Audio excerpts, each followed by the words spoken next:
Welcome back, everyone. Ready to take another deep dive with me? Always ready to explore the latest in veterinary research. Great! Today we're looking at a fascinating study on laparoscopic surgery to treat sliding hiatal hernias, or SHH, in dogs. Minimally invasive techniques are becoming more common, so this research is very relevant. Absolutely.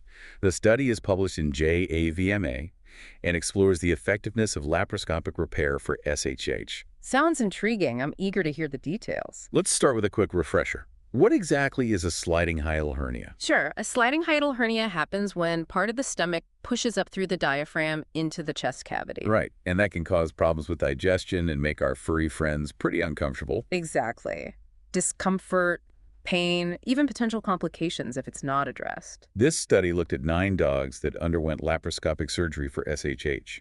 Interestingly, most of them were brachycephalic broods like bulldogs and French bulldogs. Oh, that is interesting. Makes you wonder if there's a connection between brachycephalic traits and developing SHH. Right.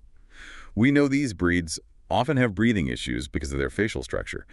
But to see a possible link to hernias is fascinating.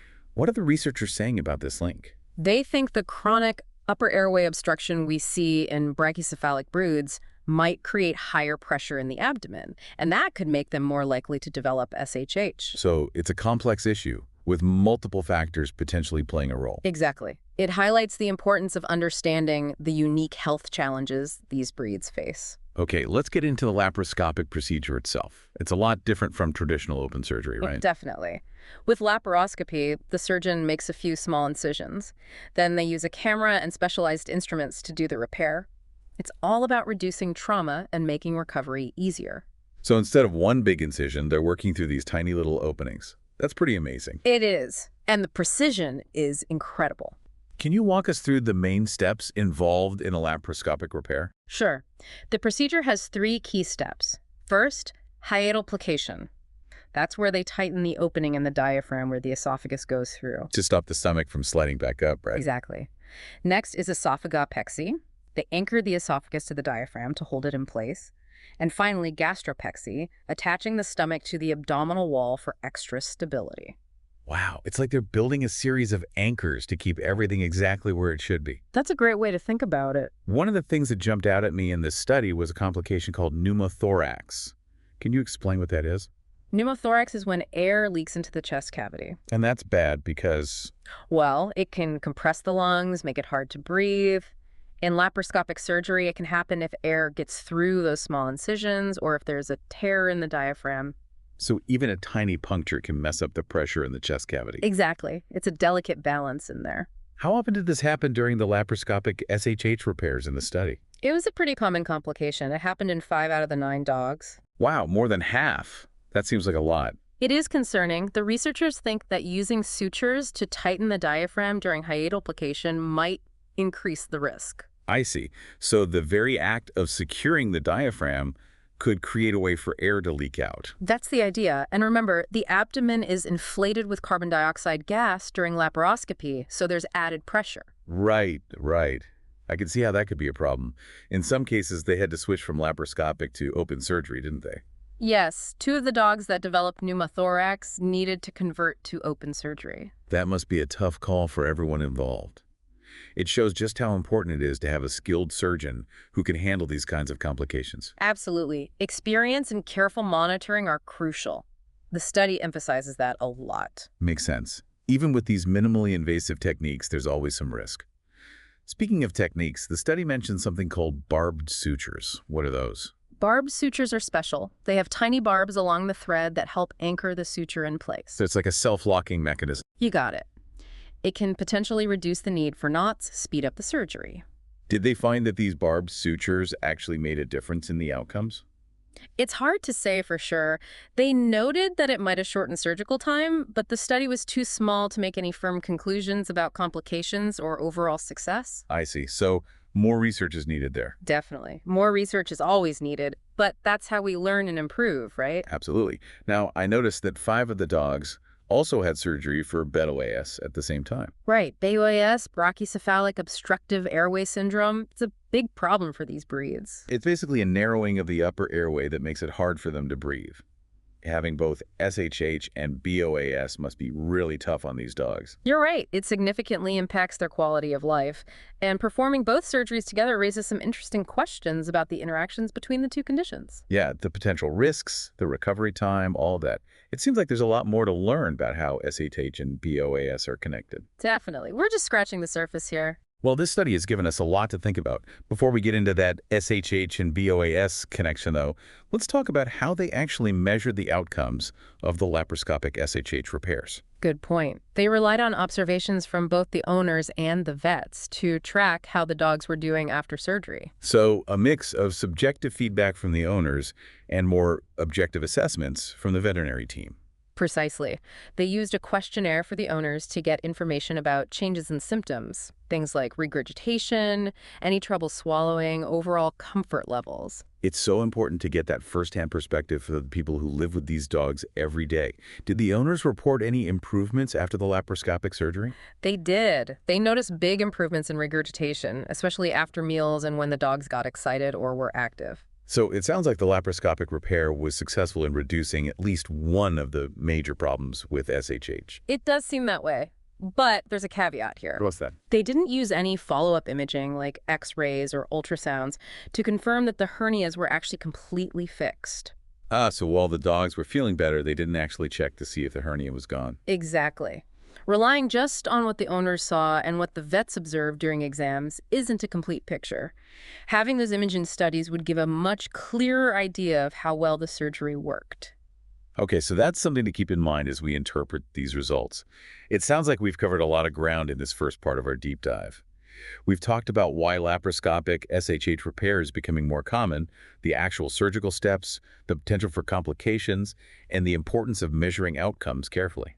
You've summed it up perfectly. And we've just touched the tip of the iceberg, really. There's so much more to unpack, especially that connection between SHH and BOAS and what it all means for treatment strategies in the future. I'm looking forward to getting into all of that. This is really fascinating stuff. Absolutely. It's a great example of how veterinary medicine is constantly pushing forward and finding better ways to care for our animal companions. It's amazing to see how veterinary medicine keeps evolving, taking techniques that were first developed for humans and adapting them to help animals. It really is. It shows how dedicated and innovative vets are. We were talking about that connection between SHH and BOAS before the break. 5 of the dogs in the study had both conditions. That's got to raise some red flags. It does. There's definitely a potential interplay between those two conditions. And actually, the researchers reference another study that looked at that very link. Oh, really? Tell me more about that. It was published in Veterinary Surgery in 2023. They looked at dogs that had traditional multi-level surgery for BOAS. Okay, and what did they find? Get this. The owners reported that even though the dogs didn't have any specific surgery for their SHH, their symptoms of gastroesophageal reflux got better just from having the airway obstruction fixed. Oh, hold on. So just by addressing the breathing problem, they saw improvements in the hernia symptoms. Yeah, pretty wild, right? It suggests that improving the airway can have a positive impact on those SHH symptoms. It really shows how connected those two conditions can be. It's almost like a domino effect. You fix one thing and it helps another. Does this mean that in some cases, maybe surgery for SHH isn't even necessary if they could effectively treat the BOAS? Now, that's the crux of the matter. It's definitely a possibility, but more research is needed. Can you imagine the implications? Being able to avoid major surgery for some dogs just by helping them breathe better? It would be huge. For both the dogs and their owners. It just shows how important it is to look at the whole picture when it comes to a dog's health, not just focus on one problem in isolation. Couldn't agree more. Understanding how different conditions interact is essential for effective treatment. Speaking of treatment, let's dive a bit deeper into the long-term effects of laparoscopic SHH repair. Good idea. This study focused mainly on short-term outcomes, right? What can it tell us about how long the repair lasts and if the hernia might come back? Right. They mostly looked at how the dogs were doing a few weeks to a few months after surgery. We need longer-term data to really evaluate the durability of the laparoscopic repair.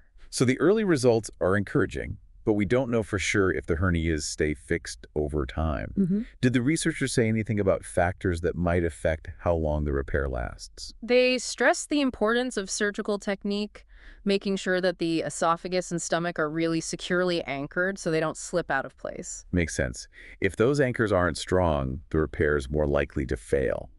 Did they see any difference in outcomes based on the type of sutures they used, like those barbed sutures? They thought the barbed sutures might lead to a more secure repair, but again, the study was too small to say anything definitive about their impact on long-term outcomes. So more research is needed there, too. It seems like that's a recurring theme in veterinary research. The more we learn, the more questions we have. That's the beauty of science. It's a constant process of discovery. We're always pushing the boundaries of what we know.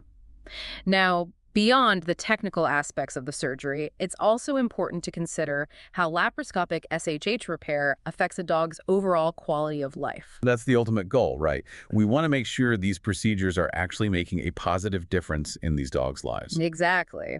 While the study didn't have any formal quality of life assessments, those owner questionnaires we talked about give some insight into the dog's comfort and how well they were functioning after surgery. And if I remember correctly, those questionnaires were pretty positive overall. They were. Owners said their dogs were more comfortable eating, didn't struggle as much with swallowing, and were less likely to regurgitate food, both after meals and when they got excited.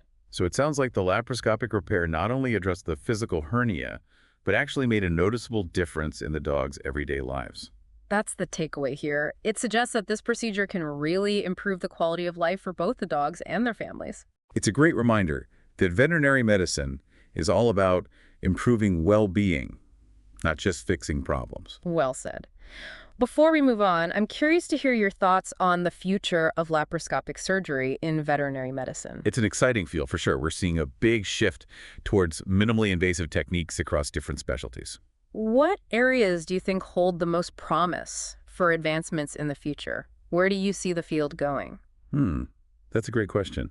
I think the development of new instruments and technologies is a big one. Things that allow for even more precise and delicate work inside the body. Right, like even smaller incisions, more refined instruments, maybe even robotic assistance. Exactly. Imagine if we could perform complex surgeries with minimal invasiveness. Faster recovery times, fewer complications. The possibilities are pretty incredible. It would revolutionize veterinary surgery. Another area to watch is the integration of imaging technology into laparoscopic procedures. So being able to see even more clearly what's happening during surgery. Yep. Things like 3D visualization and fluorescence-guided surgery. That kind of real-time, high-definition view of the surgical field would allow for incredible precision and better decision-making. It's almost like having X-ray vision. It really is. It could completely change how we approach laparoscopic surgery. And of course, continued research is essential. We need to keep refining the techniques we have, developing new approaches, and figuring out how to get the best possible outcomes. Always striving to improve the care we provide. It's what drives veterinary medicine forward. Now, with all this talk about advancements in the future, I think it's important to consider the ethical side of things too, especially when it comes to laparoscopic surgery in animals. Absolutely. As with any medical procedure, we have to carefully weigh the benefits against the risks.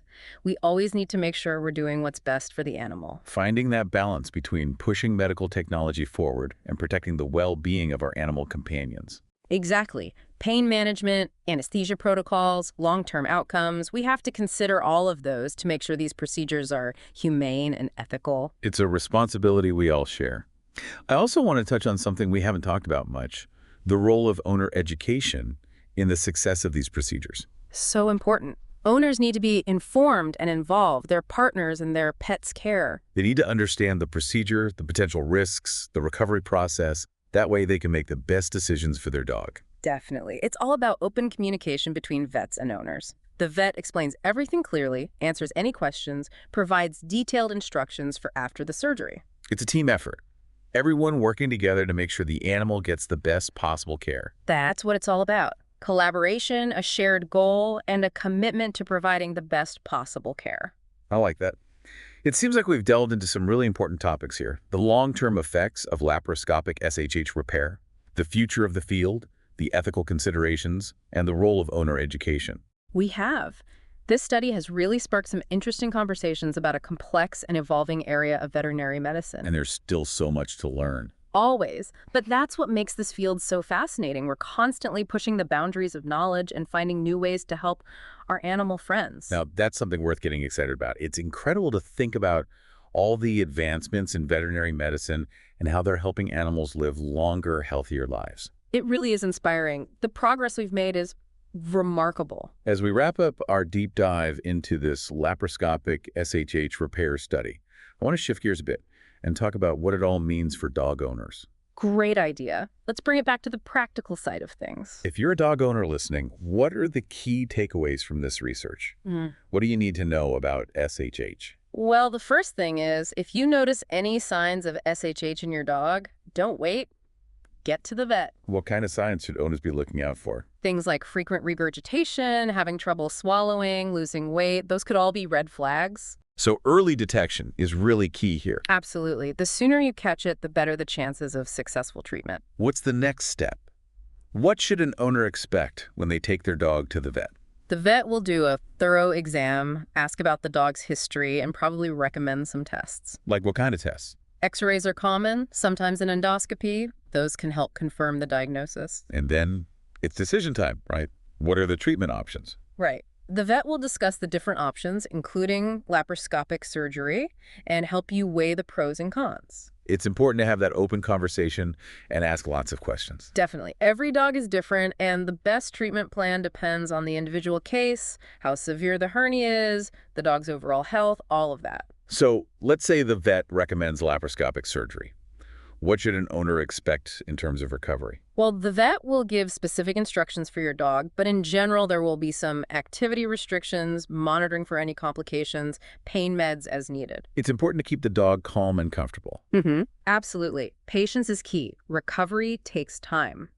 And following the vet's instructions closely is crucial to prevent any setbacks. And if anything seems off, any concerns at all, don't hesitate to call the vet. Exactly. Communication is key throughout the whole process. Okay, so we've talked about the signs of SHH, what to expect at the vet, the treatment options, and the recovery process. Anything else owners should keep in mind? I think the biggest takeaway from this study is that we're still learning about SHH and its connection to other conditions like BOAS. Right, there's still a lot of unknowns. Which means more research is needed, and in the meantime, owners should stay informed, talk to their vets, and be proactive about their dog's health. Excellent advice. Well, it looks like we've reached the end of our deep dive into laparoscopic SHH repair in dogs.